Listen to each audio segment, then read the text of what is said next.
Documentos. Radio Nacional de España. Blas de Otero, poeta. Cuando pienso en el mar, es decir, la vida que uno envuelto, desenvuelto, como olas sonoras, y sucedió que abril abrió sus árboles, y yo callejeaba, iba, venía, bajo la torre de San Miguel, o más lejos, bajaba las descarnadas calles de Toledo. Blas tenía una voz impresionante. Cuando leía se callaba el mundo. Fanny Rubio, profesora de literatura, amiga de Blas de Otero. El mundo, porque tiene una voz muy afirmada, una buena pronunciación, y además esa palabra tenía alas y él la quería poner en el oído de los demás. Blas la repartía como en un gesto casi religioso. Pero es el mar quien me lleva y deslleva en sus manos, el mar desmemoriado, donde estoy. Son las márgenes del Esla, los esbeltos álamos amarillos que menea el aire. No sé. La palabra en Blas va de vuelo, como diría María Zambrano. Es una palabra que se adapta muy bien al recital, al concierto de palabras, a la lectura pública, a la lectura radiofónica. Es justamente la idea que deberían tener los medios de comunicación, es decir, de comunicarse, ¿no? Oigo las olas de Orio, Guetaria, el anchove, las anchas olas rabiosas, es decir, la vida que uno hace y deshace, cielos hundidos, días como diamante, una guitarra en el perchel de noche, la playa rayada de fusiles frente a Torrijos y sus compañeros. Todo el refinamiento expresivo que puede encontrarse en la poesía española es en Blas de Otero. José Hierro, poeta, fallecido en 2002. Y cuando en alguna ocasión me han dicho de mi generación, ¿qué es el poeta que más admiro? Yo digo siempre Blas de Otero. Blas de Otero me parece un superclase. Luego venimos ya los de primera, segunda, tercera división. Por lo tanto, no, sobre todo los poetas de mi generación, Blas de Otero. Me parece uno de los grandes, de los importantísimos poetas.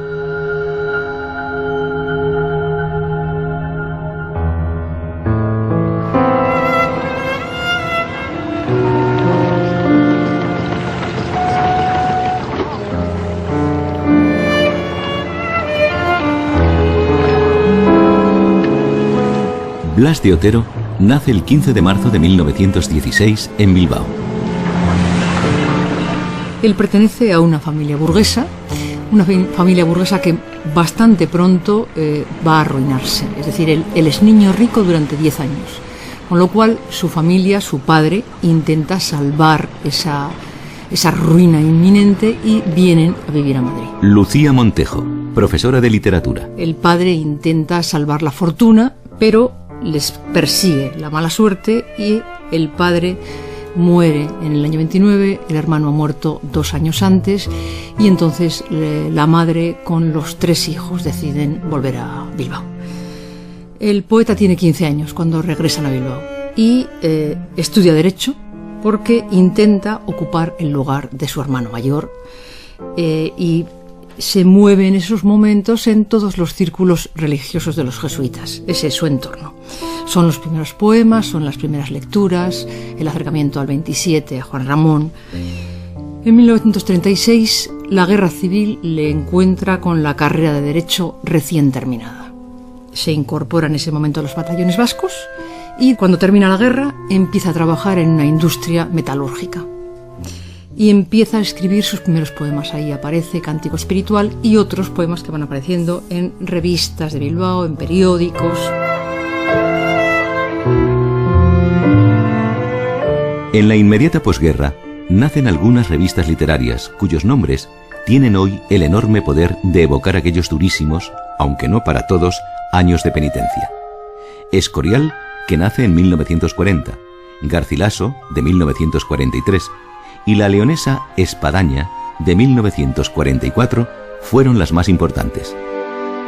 Y la revista Espadaña, que es la revista que nace en primavera, en 1944, y que defiende la rehumanización. La revista más próxima a Blas de Otero va a ser Espadaña, que curiosamente, aparte de recoger sus poemas y de las hermosas traducciones de los surrealistas franceses que realiza el amigo de Blas, Gabriel Celaya, se suspende unos años más tarde justamente por un poema de Blas de Otero en el que hablaba a Dios de tú, que le dice a Dios: nos matas, no te acepto.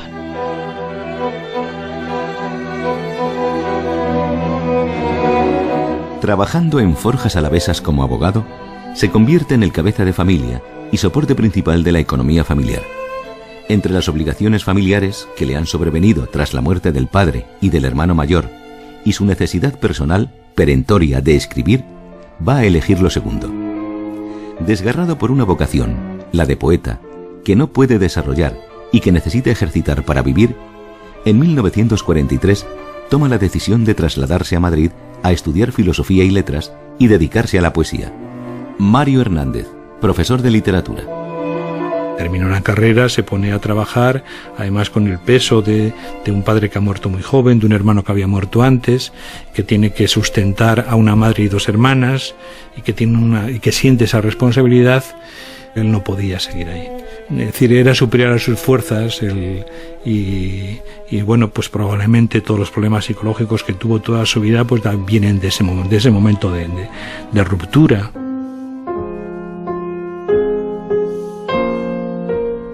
Las cosas se complican por el origen social de Blas de Otero y la atmósfera especial de aquel Bilbao. Blas es que viene de un mundo que él refleja muy bien en su poesía, de ese mundo levítico de la ciudad de Bilbao, que debía serlo entonces terriblemente levítico, como lo era antes de la Guerra Civil, como decía Indalecio Prieto, y claro, pues levítico e industrial, es decir, un mundo muy cerrado. Y de repente que un señor que está abocado a llevar negocios de la gran industria bilbaína, pues se dedica a escribir versitos, pues claro, eso no era admisible, ni siquiera para él.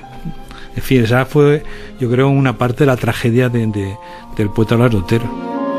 Si su entorno no lo entiende, peor es que su propia familia tampoco lo entiende.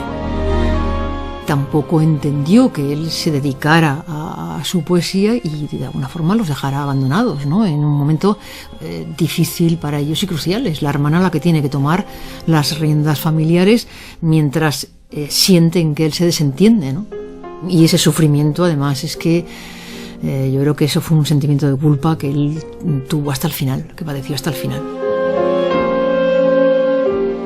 Apenas instalado en Madrid, tras unos meses asistiendo a la universidad y frecuentando a poetas en la casa de Vicente Aleixandre, una grave enfermedad de su hermana mayor le obligará a deshacer el camino, a regresar a Bilbao.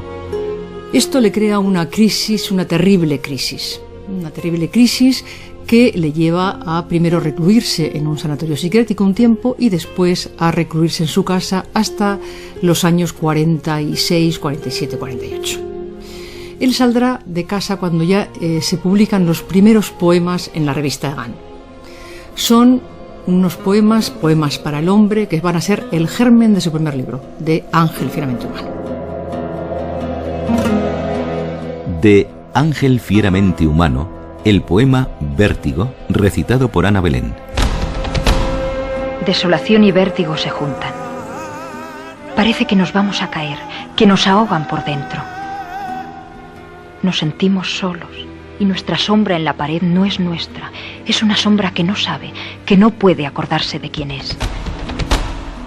Desolación y vértigo se agolpan en el pecho. Se escurren como un pez. Parece que patina nuestra sangre. Sentimos que vacilan nuestros pies. El aire viene lleno de recuerdos y nos duele en el alma su vaivén. Divisamos azules mares dentro de la niebla infinita del ayer. Desolación y vértigo se meten por los ojos y no nos dejan ver. Un pañuelo en el viento anda perdido. Viene y va como un trozo de papel y lo lavan tus manos con las lágrimas que nuestros ojos han vertido en él. Desolación y vértigo se juntan. Parece que nos vamos a caer, que nos ahogan por dentro. Nos quedamos mirando fijamente a la pared. No podemos llorar y se nos queda el llanto amontonado. De través. Nos tapamos los ojos con las manos. Apretamos los dedos en la sien. Sentimos que nos llaman desde lejos. No sabemos de dónde. ¿Para qué?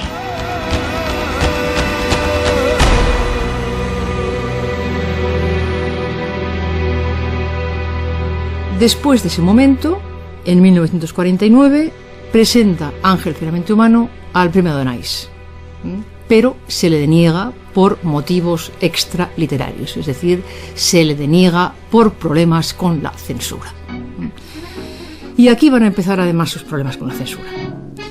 En 1952, por primera vez sale de España y va a París. Y ahí se va a poner en contacto con los exiliados españoles comunistas. Este es un momento para él crucial, porque lo que va a hacer además es asumir la interpretación marxista de la historia.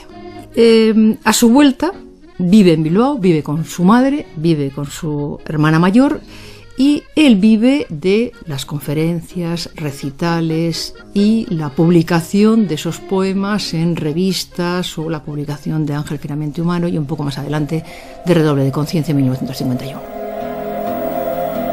De Redoble de Conciencia, el poema Aren en paz, recitado por el gran actor Fernando Rey, fallecido en 1994.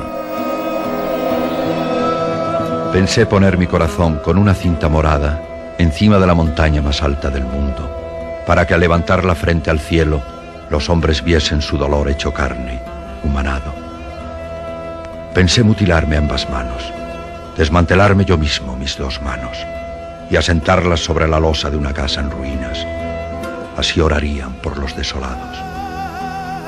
Después, como un cadáver puesto en pie de guerra, clamaría por los campos la paz del hombre, el hambre de Dios vivo, la represada sed de libertad.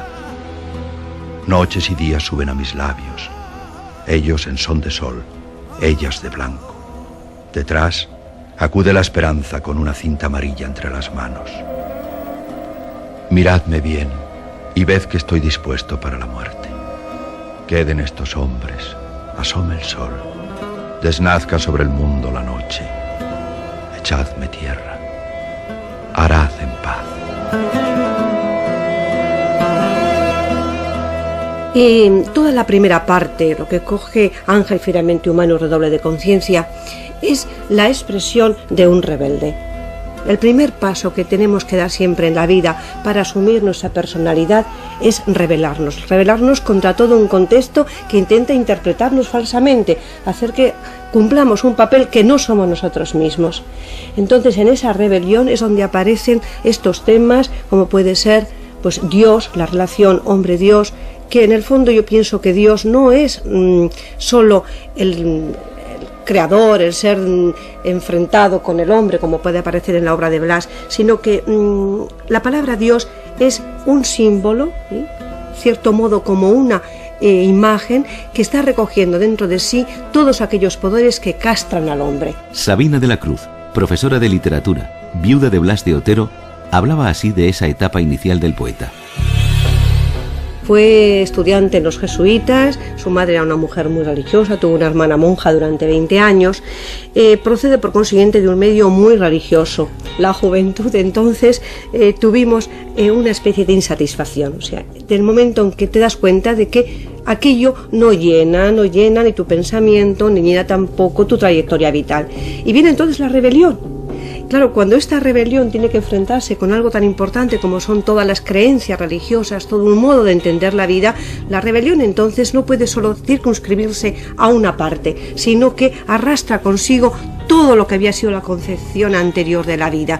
Por eso, en Blas, lo primero que se da, en Blas y en otros escritores de la época, es la ruptura con la imagen de Dios, con la imagen de eso que es el gran poder que está conformando una forma de vida. Y eso es el ángel fieramente humano, rebelión contra todo lo que oprime. En ese momento, como una especie de símbolo, de metáfora de lo que oprime, aparece el nombre Dios.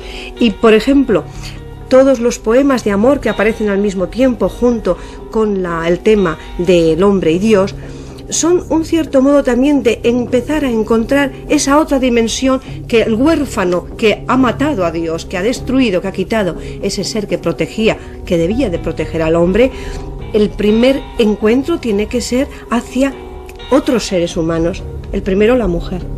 Y ahí viene esa especie de equiparación aparente entre el amor de la mujer y una ansia de Dios.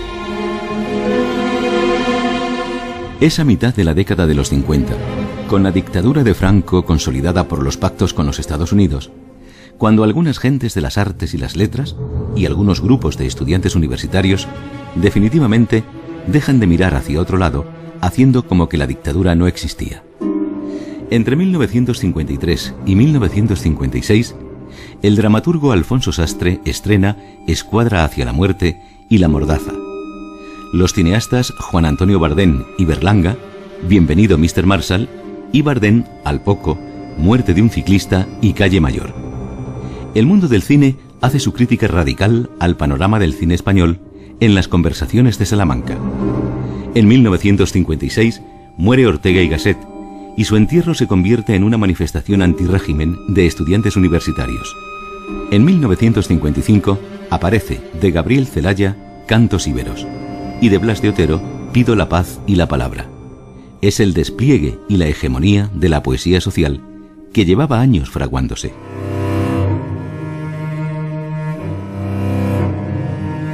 En la década de los 40, como reacción contra el neoclasicismo garcilasista, como prolongación y consecuencia de un neorromanticismo que canta apasionadamente lo esencial del ser humano, nace la poesía social. José Hierro define la poesía social y aclara que en rigor no es cosa en realidad nueva, ni siquiera del siglo XX. Es una poesía testimonio del mundo, una denuncia áspera que el poeta pronuncia despojándose de los elementos esteticistas. Quiere hablar al hombre de su tiempo con palabras desnudas de belleza, con lenguaje cotidiano, para ser entendido por todos, no solamente por el clan de los poetas. Cotejada esta poesía con la de la generación del 27, resulta de una gran novedad. Pero este realismo crítico tiene entonces muchos siglos de existencia, porque la poesía social no es un ismo más, opuesto a otros ismos anteriores, sino una actitud que puede rastrearse en Miocid, en el arcipreste de Ita, en Quevedo, en los poetas del 18 y del 19. Lo social es una materia prima para el poeta, como lo amoroso o lo religioso. Y en la década de los 40, no extinguidos aún los ecos de la guerra, el testimonio crudo, prosaico de la realidad, es la única vía que el poeta considera transitable para ser fiel a sí mismo y a los demás. No es entonces hora de evasionismo, de esteticismo, de culto a la belleza pura. El que mejor representa esa corriente poética iniciada en los 40 es sin duda Gabriel Celaya. Lo social, dice el poeta, no es en realidad más que un eufemismo para designar esa mezcla de indignación, asco y vergüenza que uno experimenta ante la realidad en que vive. Celaya escribió en un poema: porque vivimos a golpes, porque apenas si nos dejan decir que somos quien somos, nuestros cantares no pueden ser sin pecado un adorno.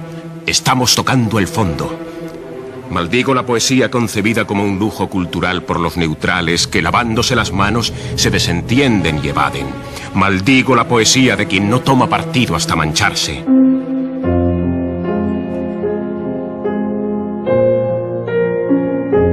Ajenos al cliché de personajes recocidos en el caldo de la berza ibérica, los dos más típicos representantes del realismo social, Gabriel Celaya y Blas de Otero, provenían de familias burguesas, lo que les dio la oportunidad de formarse culturalmente y de seguir estudios superiores antes de la guerra. Licenciados en Ingeniería y Derecho, respectivamente, ambos sencillamente se desclasaron. Los dos, además, viajan a la capital cultural del mundo, que entonces era París, y ambos suman muy pronto a su cultura literaria española una muy fuerte influencia francesa. Celaya, fallecido en 1991, dijo refiriéndose a sus influencias: lo que influyó de una manera tremenda y profundísima fue el ejemplo de los poetas franceses, que cuando vieron Alemania invadida por los nazis, establecieron un cambio total en su poesía. Los surrealistas franceses que yo admiraba tanto, un René Char, un Paul Éluard, un Luis Aragón, de repente empezaron a hacer una poesía civil, una poesía de militancia, que a mí me sorprendió porque estaba tan lejos de la poesía que ellos hacían antes. Y entonces pensé que estos poetas franceses nos estaban dando un ejemplo de lo que podíamos hacer los que creíamos en la posibilidad de una poesía de la resistencia española. Esta es la primera gran influencia importantísima en mí. La segunda gran influencia es la de los existencialistas. Ya antes de que Sartre empezara a hablar de la poesía engagement, del engagement y de la poesía comprometida, el existencialismo, en la medida en que nos hablaba de lo existencial antes que de lo esencial y nos ponía en contacto con el aquí y el ahora, con la vida concreta, influyó también profundamente, y creo que se nota en todos los poemas que yo firmé por aquella época con el seudónimo Juan de Leceta. Y luego hay un ejemplo, esto es muy personal, que influyó en mí muchísimo, que es Pablo Neruda. Yo le conocí a Neruda antes de la Guerra Española. Era un hombre apesadumbrado, angustiado, caótico, y cuando de repente tuve contacto con él, por escrito, en los años 40, vi que para este hombre el marxismo había sido una inyección de vida. Se había convertido en un hombre activo, luchador, con alegría, a pesar de que estaba pasando por muchas calamidades. Esto fue también una gran influencia. O sea, los poetas franceses de la resistencia, los existencialistas y Neruda. Celaya precisa que también, desde el punto de vista formal, ellos, conscientemente, buscan en sus poemas el tono prosaico. Cuando los lectores están saturados de una poesía muy finústica, muy lírica, donde al caballo se llama corcel y al verano se llama estío, de repente el modo de sorprenderles es darles lo que no esperan, es decir, hablarles como se habla en la calle. Entonces el prosaísmo, a pesar de los pasajes, aunque parezca una paradoja, es un cultismo. Es un modo de conseguir un efecto poético que antes se conseguía por medio de grandes metáforas, como por ejemplo Góngora, y que luego se consigue por el camino inverso. Hay poetas de muy distintos estilos. Leopoldo de Luis, poeta, fallecido en 2005. Y algunos de ellos son tan ricos en procedimientos expresivos, tan, en el mejor sentido de la palabra, tan retóricos y musicales, que para si quisieran otros poetas del intimismo o de la religiosidad, podemos citar nombres. Un poeta que domina fabulosamente la retórica es Blas de Otero. Un poeta de una musicalidad extraordinaria es José Hierro. Hierro resumía la evolución de Blas de Otero. Blas de Otero, que ha iniciado su andadura con un libro neoclasicista, Cántico Espiritual, que ha creado los más ardientes poemas neorrománticos, desgarrados y agónicos en Ángel fieramente humano y Redoble de conciencia, accede a la poesía social a partir de Pido la paz y la palabra, editado en 1955. Es, entre todos los poetas sociales, el que más ha cuidado la expresión, pues pensaba que la poesía, además de herramienta que ayuda a transformar el mundo, es un objeto válido en sí mismo. Los filósofos existencialistas están en el germen de toda la poesía existencial de Blas de Otero, que es Ángel fieramente humano y Redoble de conciencia. Lucía Montejo habla de quienes influyen en Blas de Otero, apuntando entre otros algunos movimientos y poetas que ya han sido señalados como influencias por Celaya. Ahí está Kierkegaard, ahí está Heine, y está, es decir, esas lecturas están clarísimamente reflejadas, ¿no? Es que no se puede olvidar que él sale de España muy pronto. Él sale de España en 1952. La lectura para él de Paul Éluard deja una huella importante en su obra. Se ve la lectura de Paul Éluard. Incluso hay un poema a la muerte de Paul Éluard. Sobre todo Blas de Otero hay presencias fundamentales. Rubén Darío, Juan Ramón Jiménez, los poetas del 27. En 1970, en una entrevista a la revista Triunfo, Blas de Otero citaba también, como era de esperar, a Nassim Hikmet y César Vallejo. Vallejo está muy, muy presente. Posiblemente uno de los procedimientos técnicos, que además se ve desde el principio hasta el final de su obra, es la intertextualidad, es decir, el uso de las citas de otros poetas o de otros autores, pero generalmente poetas. Y la presencia de Vallejo es fundamental, es muy, muy cercana. Es tan cercana como la de Juan Ramón, o tan cercana en ocasiones como la de Rubén Darío, es muy cercana. También está Neruda. Coherentemente con su nueva visión del mundo, Blas de Otero se afilia al Partido Comunista en 1952.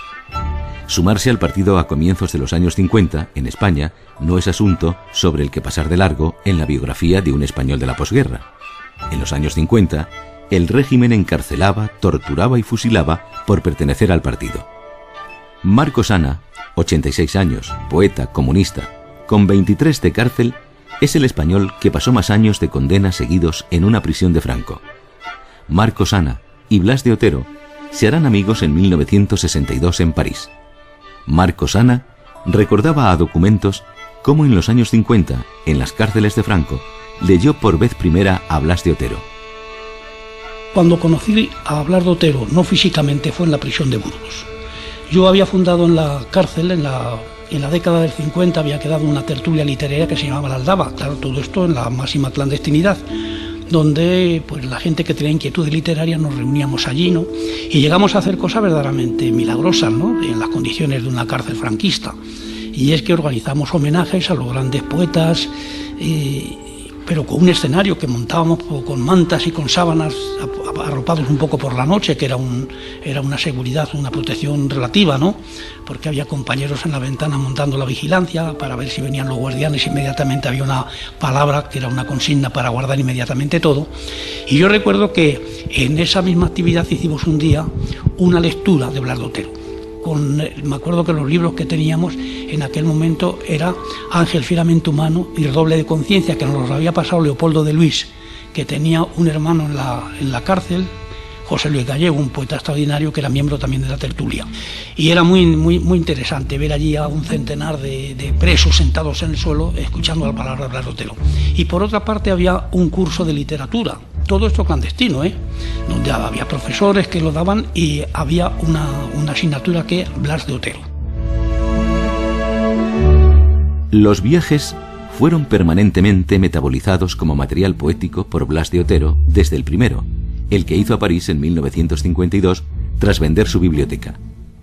Entre 1960 y 1964 viajará a los lugares de la memoria del socialismo realmente existente, Unión Soviética y China, y vivirá después 4 años en Cuba. Blas de Otero fue uno de los pocos españoles que a comienzos de los años 60 conocieron la China de Mao, apenas transcurrida una década del triunfo comunista. Manuel Melendo recordaba el paso de Blas de Otero por Pekín.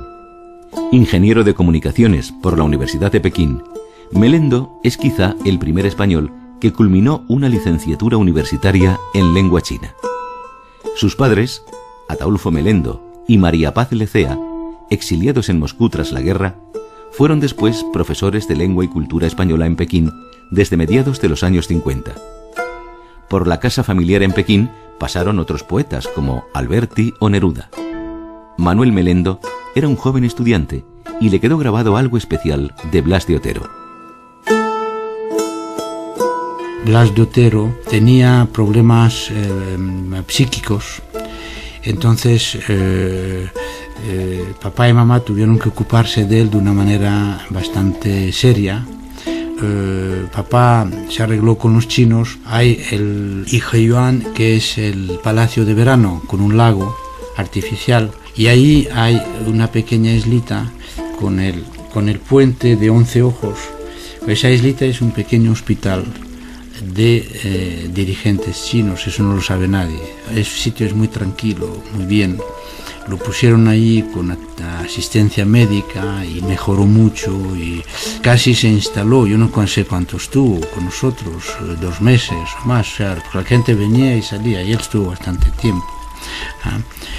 Un hombre muy interesante, con reacciones a veces un poquito bruscas así, pero y al mismo tiempo como si se encerrase dentro de sí mismo. Y papá me dijo, mira, víctima de cosas duras que ha vivido.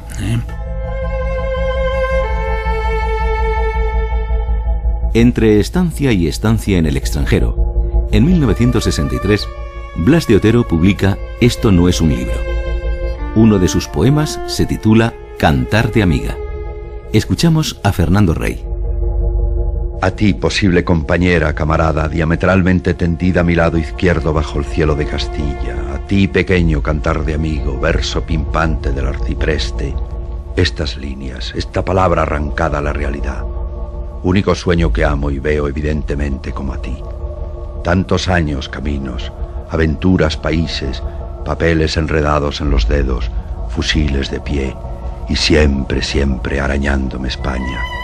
Hay también vértigos labios adheridos, razones para olvidar olivares, grietas junto a la Arlanza, plazas que tú conoces con el palacio al fondo.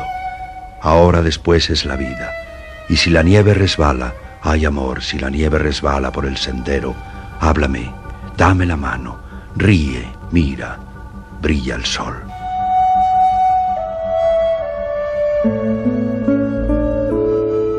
En 1961, cuando ya empieza sus viajes por la Revolución Socialista, va a tener el primer intento de publicar uno de sus libros más importantes, que es Que trata de España. Y va a intentar hacerlo en España. La censura le va a prohibir más de la tercera parte del libro. Sin embargo, querrá hacerlo en España. Y de esta forma, y completamente mutilado, saldrá en una editorial de Barcelona. Pero inmediatamente lo contrata en Francia. Y saldrá íntegro en Francia. Un poema del libro titulado Que trata de España es esta joya, Orozco, El mundo de la niñez revisitado. Lo recita Ana Belén. El valle se tendía al pie del Gorbea. Daba la vuelta alrededor de Santa Marina. Ascendía hacia Barambio.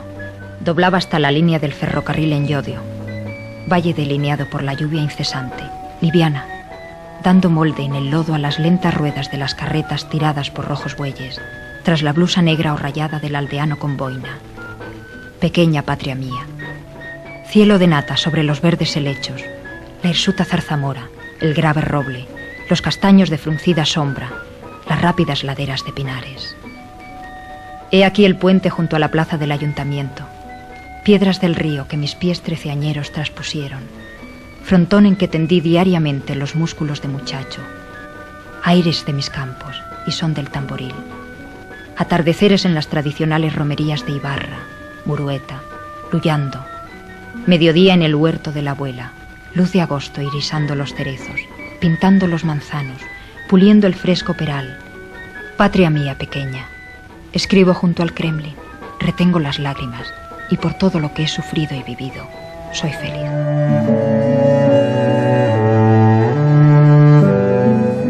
Como recordaba José Hierro, serán estos poetas del realismo social los últimos intelectuales o artistas en pronunciar el término España desde la izquierda con plena intensidad. Como ejemplo, este poema del libro titulado Que trata de España, impreso prisionero.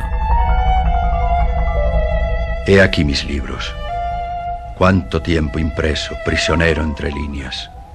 Cántico espiritual, tiempo agracio hondo y duradero como el Duero soterrado en mis años azules de Palencia. Torre de San Miguel hiriendo el cielo, vestido verde de la Monse, noches de agosto de 1941.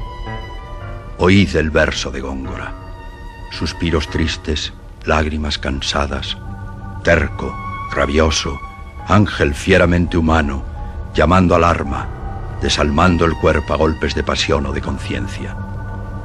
Veo pasar el Sena, palpo el aire gris que se enreda en los puentes.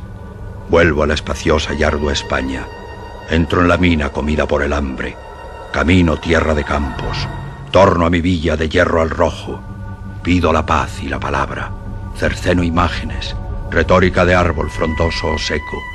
Hablo para la inmensa mayoría, pueblo roto y quemado bajo el sol, hambriento, analfabeto en su sabiduría milenaria, español de pura bestia, hospitalario y bueno como el pan que le falta y el aire que no sabe lo que ocurre. Ira de Dios, espanto de los siglos venideros. Hablo en español y entiendes en francés. Oh, qué genial trabucamiento del diablo. Hablar en castellano se prohíbe. Buscar España en el desierto de 19 cegadores años. Silencio y más silencio. Y voluntad de vida contra dictadura y contratiempo.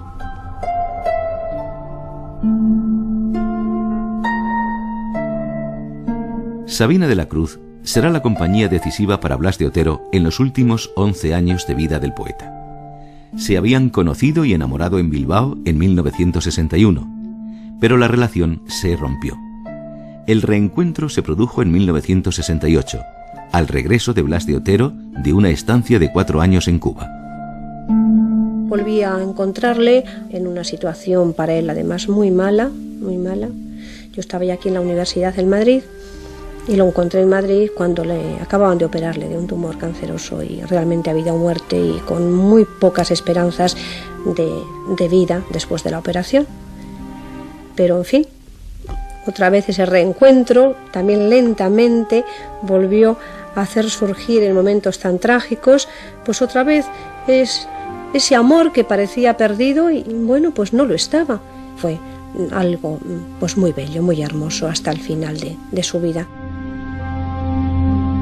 Gracias a Sabina de la Cruz podemos conocer los hábitos de trabajo del poeta. Pues Blas escribía muchas veces por la noche y me dejaba pequeñas notitas escritas en verso, pues con cosas muy bonitas, muy entrañables, muy enamoradas. Blas era muy aficionado a la música y además él fue, cosa que poca gente sabe, crítico de música en los periódicos de Bilbao por los años 30 desde el 36 aproximadamente hasta el 47. Una de sus auténticas necesidades era la música, entonces compraba los discos y venía a casa debajo del brazo traía sus discos felicísimo y decía mira lo que he comprado, esto y enseguida empezaba a oírlos.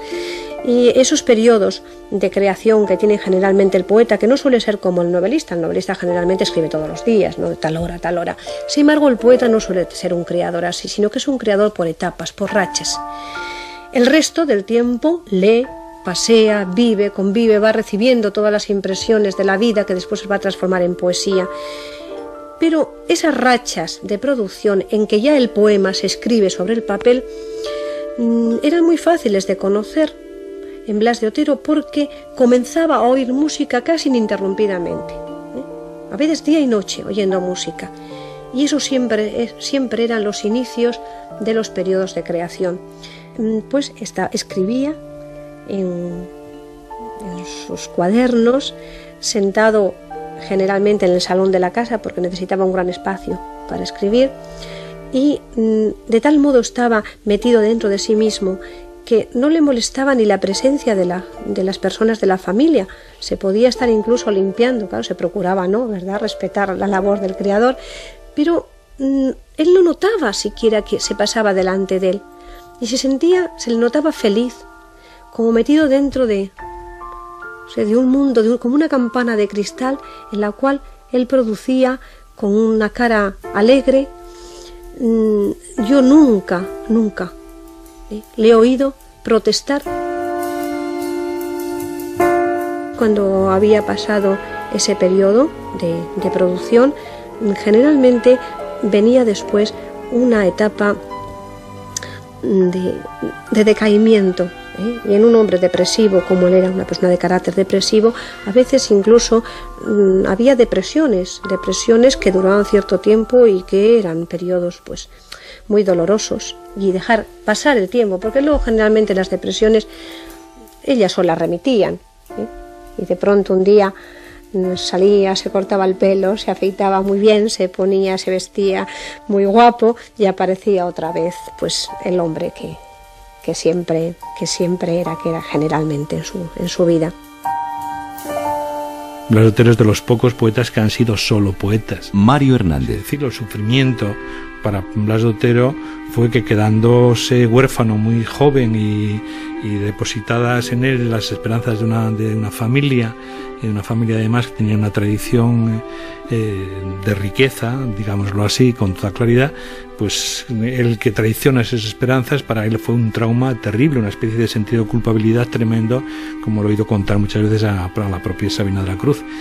Cuando yo le conocí, pues era una vida muy modesta y humilde, es decir, era una persona que no tenía unas ganancias regulares, ni claras, ni abundantes.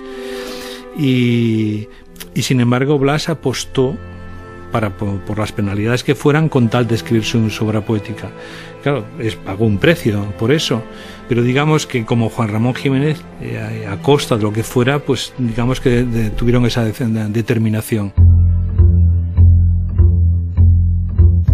A mitad de los años 70, con la perspectiva suficiente, podían ya verse dibujados los diferentes ciclos en la obra de Blas de Otero. Lucía Montejo. Hay 4 etapas y hay unos temas fundamentales en su vida, ¿no? Una primera etapa, que es una etapa, diríamos, de poesía religiosa, que muy pronto va a cambiarse a una poesía existencial. Son los primeros momentos de Ángel, Filamento Humano, Redoble de Conciencia y Ancia. Es una poesía existencial con los temas fundamentales que son la soledad, la angustia. Después hay una etapa social. Esta es la etapa de esta trilogía de Pido la paz y la palabra en castellano y que trata de España. Y aquí el tema social es fundamental, la defensa del hombre, la justicia, la libertad. Tantas veces él ha pedido la libertad para su país, ¿no? País que ha recorrido y país y en estos libros aparece todo. Todas las provincias, aparecen los mares, aparecen sus gentes, siempre con ese cancionero y el romancero en el fondo, ¿no?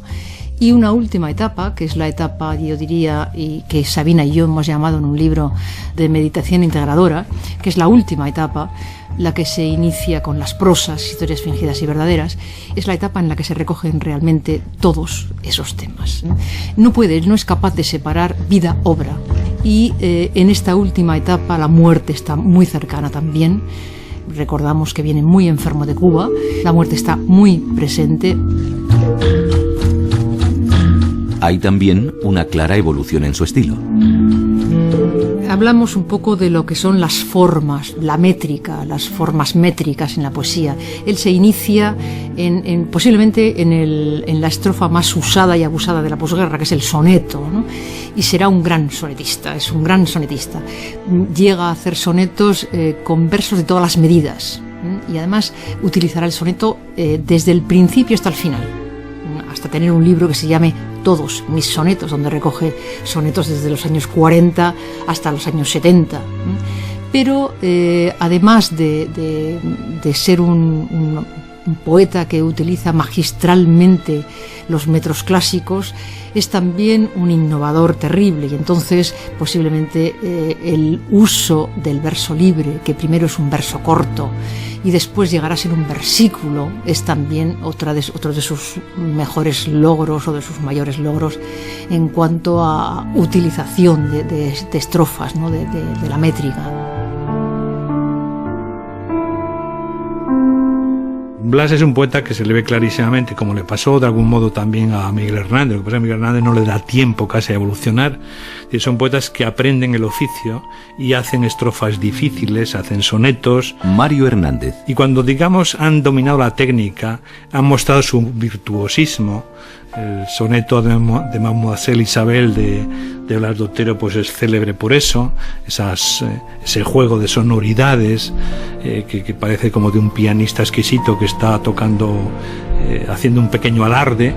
Pues de repente un día se da cuenta que eso no basta y que además cansa un poco y que quiere ser oído con más cercanía, y comienza a desandar ese camino de la perfección técnica y a escribir una poesía más próxima a la oralidad, a lo hablado de todos los días, a esa inmensa mayoría de la que hablaba Blas de Otero contra Juan Ramón Jiménez hasta cierto punto.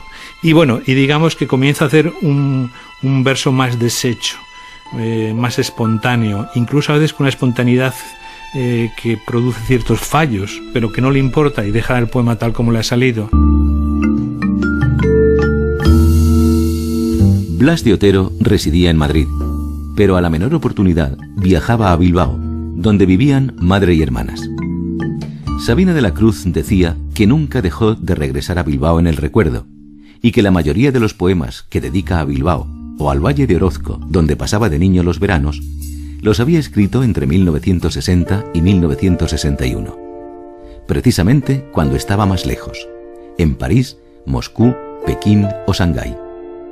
Este poema, Bilbao, que recita Fernando Rey, pertenece a los últimos años de escritura de Blas de Otero.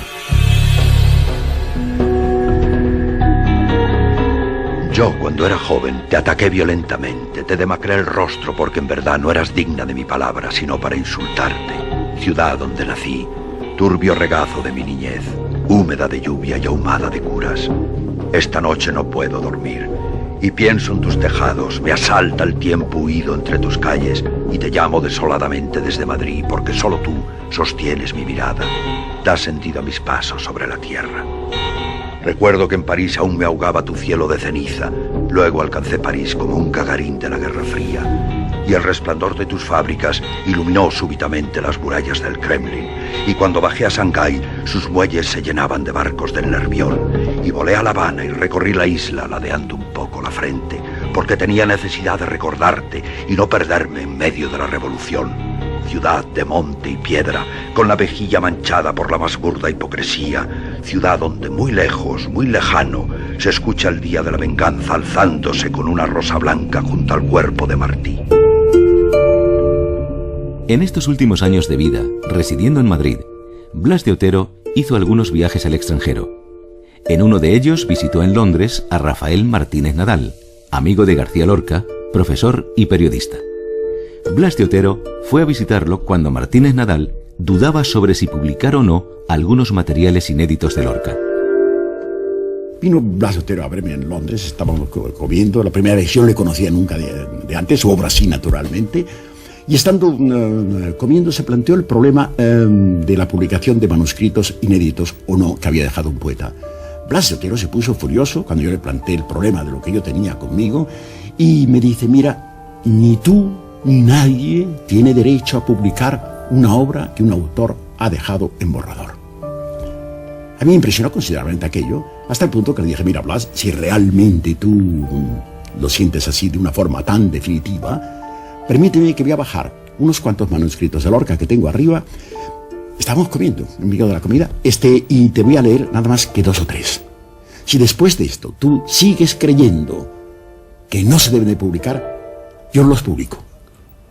Subí, bajé con mis manuscritos, dice copla. Aquella copla tenía una mariposa negra y una mariposa roja. Una multitud de llamas en la puerta de la sombra, esfinges de noches muertas sobre el dintel de la aurora. Decía aquella copla la indecisión de mi vida entre las 2 mariposas. Cuando yo leí este poema, Blas dice, mira, ya me has jorobado, ya me has fastidiado, yo no sabía qué decirme, y entonces digo, por último, y no tengo nada más que y luego me dice lo que piensas. Y empecé con un poema que en mi opinión es quizás de los más sensacionales de Lorca y que está en borrador, que no se publicó antes. Dice así: para buscar mi infancia, Dios mío, palomares vacíos, comí naranjas podridas, papeles viejos, y encontré mi cuerpecito comido por las ratas en el fondo del aljibe y con las cabelleras de los locos. Mi traje de marinero no estaba empapado con el aceite de las ballenas, pero tenía la eternidad vulnerable de las fotografías. Ahogado, sí, bien ahogado. Duerme, hijito mío, duerme, niño vestido en el colegio. Y al llegar a este punto, Blas empieza a llorar amargamente, se levanta, se fue a otra habitación y la mujer, la encantadora mujer de Blas, me dice, déjalo. Cuando terminamos de comer, fuimos al salón, se había repuesto un poco, no hizo nada más que darme un abrazo, todavía con lágrimas en los ojos, y me dijo, claro que tienes que publicarlo.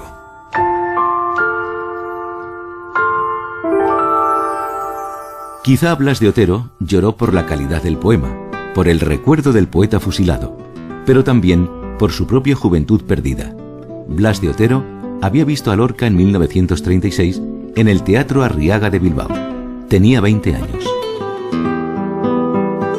En 1976, muerto Franco, Blas de Otero se sumaba al homenaje que se rendía a Lorca en Granada, con Guardia Civil caminera armada con metralleta vigilando a los presentes en el acto. Fue una de las jornadas exultantes de los últimos años de vida de Blas de Otero. Mario Hernández. El primer homenaje que se hizo todavía tenso en Granada a Lorca, pues Blas de Otero tanto en el poema que leyó públicamente como por su simple presencia a través de las calles y en recitales, yendo de un lado para otro, pues simbolizaba toda la esperanza de cambio, el sufrimiento por lo que había pasado previamente, pero fue un momento mágico porque Blas además estaba feliz.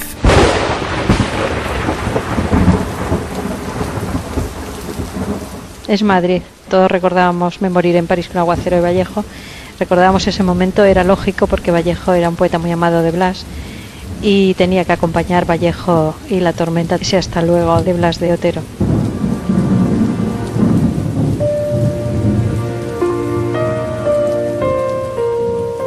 La muerte llegó a Blas de Otero el 29 de junio de 1979, a los 63 años, en el pueblo de Majadahonda, en Madrid. El entierro se celebró en el cementerio civil de la capital. Yo recuerdo que era un día nublado, que lloviznaba, que incluso llovía con fuerza en el momento en que dejamos a Blas en la tierra. Yo estaba con Iñaki, el sobrino de Sabina, bajo el paraguas de Iñaki, y yo le insistí a Iñaki que debía leer el poema de Blas, pero Iñaki no tenía fuerzas y me decía, por favor, léelo tú, ¿no? Y leí el poema que tenía que haber leído Iñaki, ¿no? Si me muero, que sepan que he vivido. Luchando por la vida y por la paz. Sí, estábamos una docena de personas, no creo que fuéramos más, y estábamos todos pendientes de Sabina, ¿no? Si me muero, será porque he nacido para pasar el tiempo a los de atrás. Confío en que entre todos dejaremos al hombre en su lugar. ¿Dónde está Blas de Otero? Está dentro del sueño, con los ojos abiertos. ¿Dónde está Blas de Otero? Está en medio del viento, con los ojos abiertos. ¿Dónde está Blas de Otero? Está cerca del miedo, con los ojos abiertos. ¿Dónde está Blas de Otero? Está rodeado de fuego, con los ojos abiertos. ¿Dónde está Blas de Otero? Está en el fondo del mar, con los ojos abiertos. ¿Dónde está Blas de Otero? Está con los estudiantes y obreros, con los ojos abiertos. ¿Dónde está Blas de Otero? Está en la bahía de Cienfuegos, con los ojos abiertos. ¿Dónde está Blas de Otero? Está en el quirófano, con los ojos abiertos. ¿Dónde está Blas de Otero? Está en Vietnam del Sur, invisible entre los guerrilleros. ¿Dónde está Blas de Otero? Está echado en su lecho con los ojos abiertos. ¿Dónde está Blas de Otero? Está muerto, con los ojos abiertos. Si me muero, que no me mueran antes de abriros el balcón de par en par. Un niño, ¿acaso un niño? Está mirándome el pecho de cristal.